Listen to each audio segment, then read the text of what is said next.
So I'd like at this time to call forth these brothers who were arrested. The brothers who were arrested, come up here behind these chairs, please.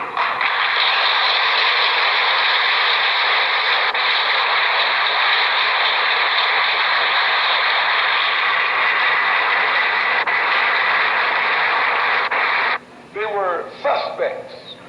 This wouldn't happen in a white neighborhood. White man can walk down the street with packages on his head, packages under his arm, and packages everywhere else, and won't anybody question his right to carry those packages. But a Negro is suspect because the press makes you suspect. Yes, the white press makes Negroes suspect. What do you got? All the information you need, officer. And the officer made one stay at the rear of the car and the other go to the front of the car. And while he was taking the one to the front of the car, the polite attitude, the humble air, the submissive, intelligent, peaceful spirit that he unexpectedly found in this Negro infuriated him. And he began to, he told the brother, put down your hands. Brother was talking, he's not a criminal. A man has a right on the sidewalk to talk with his hands. Put down your hand, don't talk with your hands.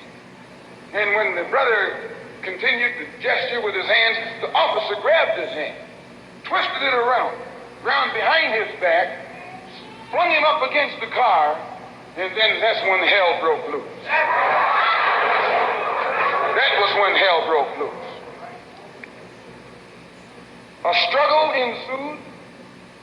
Shots were fired by the police and by a Negro door shaker.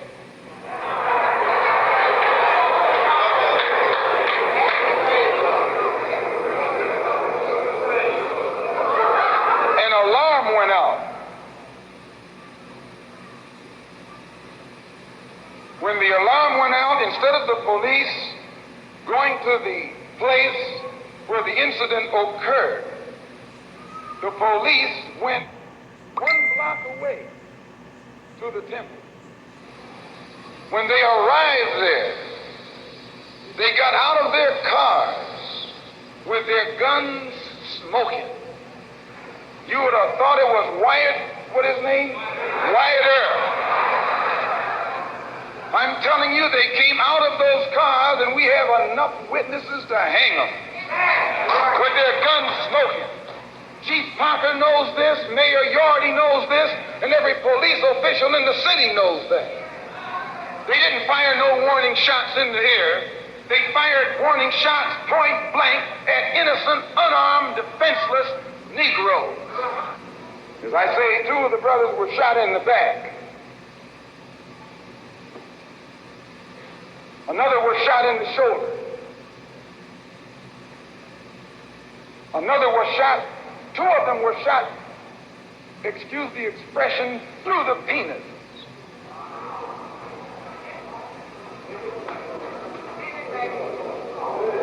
Another was shot in the hip, and the bullet came out the other side. Brother Arthur here was shot 1/4 of an inch from his heart. Let me tell you something, and I'll tell you why you say we hate white people. We don't hate anybody. We love our own people so much they think we hate the ones who are inflicting injustice against them.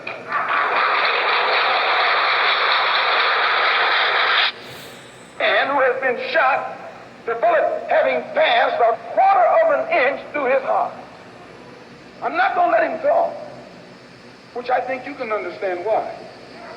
You should listen to the conversation of the police officers while it was going on. 2 of the brothers who had been shot were lying hand in hand. The officer said they were chanting a death chant. You read that? They were saying, Allahu Akbar. What does that mean? It means that God is the greatest. It means that God is the greatest.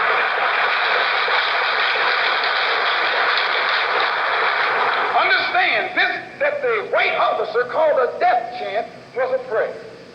They were praying when they were shot down.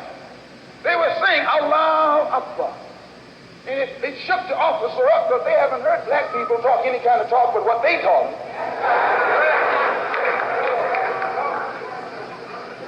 And two of the brothers who were shot in the back were telling me that as they lay on the sidewalk, they were holding hands. They held hands with each other, saying Allahu Akbar. And the blood was seeping out of them where the police bullets had torn into their inside. Still they said Allahu Akbar. And the police came and kicked them in the head. Police kicked them in the head, telling them to shut up that noise, while they were laying on the sidewalk in front of our temple. Kicked them in the head. Shut up that noise.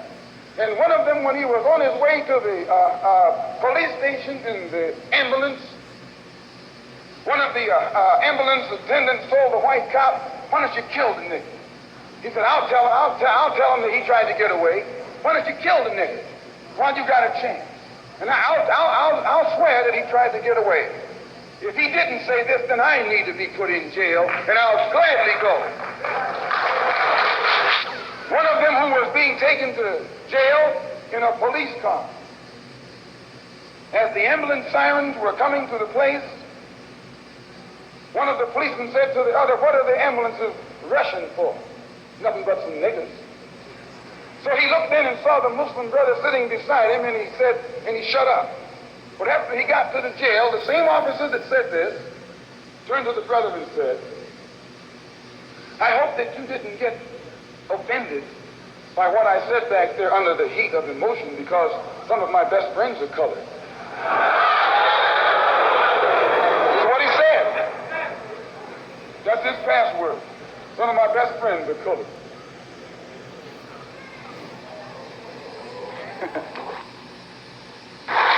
And I, for one, as a Muslim, believe that the white man is intelligent enough. If he were made to realize how black people really feel and how fed up we are without that old compromise and sweet talk, why, you're the one that make it hard for yourself. The white man believes you when you go to him with that old sweet talk, because you've been sweet talking him ever since he brought you here.